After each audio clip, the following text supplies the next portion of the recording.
Alaykum. Bugun shunaqa bitta proyekt qildim. Agar bu proyekt kelajakda ko'pchilik qiziqtirsa, boshqa yoshlar uchun ham qilamiz. Hozircha Gentronics uchun tayyor. Xo'p, proyektimiz mini redaktor, AutoCAD editorda qo'yib qo'ydim. Nimalar qiladi degan joyda ko'rsataman. Masalan, deylik, bizga o'zgartirishimiz kerak bo'lgan programma Gentra mexanikani tanlasak, mana benzin tomon aktlarni tushirish mumkin, 80 ga tushirish mumkin, ko'tarish mumkin 87, 91, 95 va 100 aktdan benzin tomoniki bu. Допустим, 80 qildik. Xo'p, gaz temperatura воздухdan, datchik masofa воздухdan -40 bo'lsa, gradus necha gradusga rani qilish kerak, ko'tarsa bo'ladi, 20 gradusgacha ko'tarsa bo'ladi. 0 dan boshlab. Hop, hozir tekshirish uchun masalan -40 tomonni 5 gradus qilamiz. Datchik demerga endi bularda bo'lmaydi-ku. 120 tomonini, ya'ni temperatura 120 ga chiqqanda zajganini 10 gradus rani qil deyapmiz, buyruq beryapmiz. Hop, endi agar bundan oldin programmaga tayyorlanmagan bo'lsa, zavodskoy bo'lsa, mana bu yerda mana bu ошибкani o'chirib qo'yish kerak bo'ladi. Bu ikkinchi rejimga relay qo'yilganda chiqadi bu ошибка. Shu ошибкani o'chirish mumkin bo'ladi programmadan. Pastida qo'shimcha datchik kislorod 1 va 2 dagina ошибкаlarni o'chirish mumkin bo'ladi. Mana bu yerda chiqadi qaysi ошибкаlarligini. Pastida mana bu eng mashhur kollektordagi ошибкаlarni o'chirish mumkin bo'ladi. Xo'p, hozircha biz faqat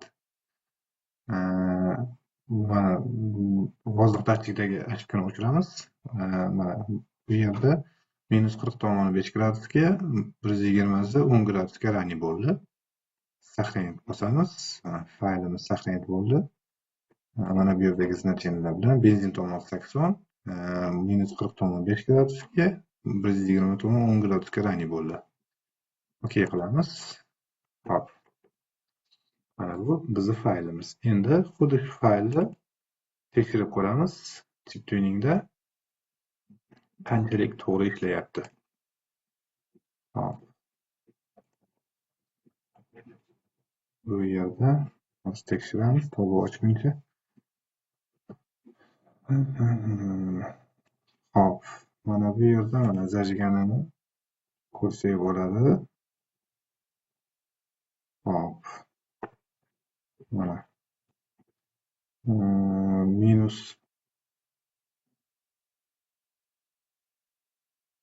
minusli tomoni uchun mana ko'tarilgan.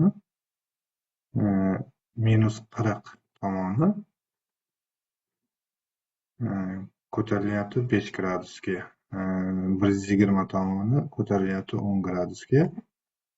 Hozir mana tablisadan ko'rsak ham bo'ladi. O'ziniki nisbatan hozir bo'ldi bu.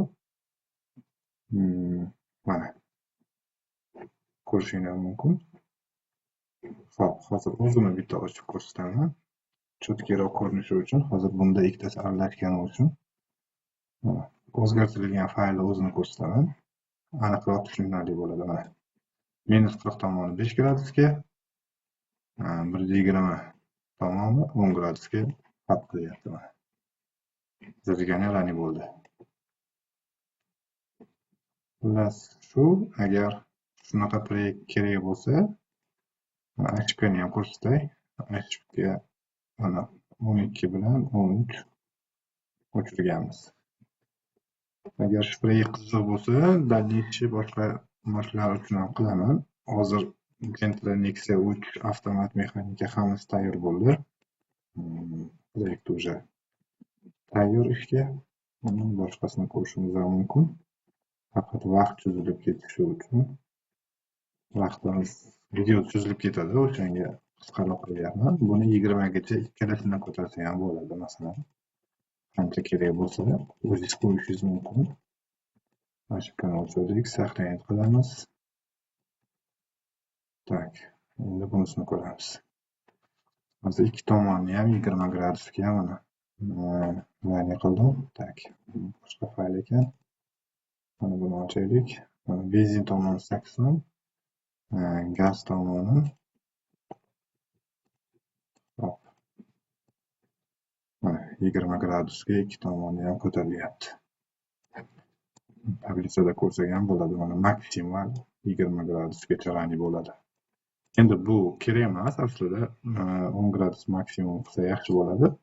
Endi kimgadir qiziqsa, kerak bo'lsa 20 gacha ko'tarishi mumkin. Shu e'tiboringlar uchun rahmat. Sog' bo'linglar, salomat bo'linglar. Bizni kuzatishda davom etinglar. Xudo xohlasa Avtoprov.uz'da yangilik qilishni davom ettiramiz. Faqat kommentariyada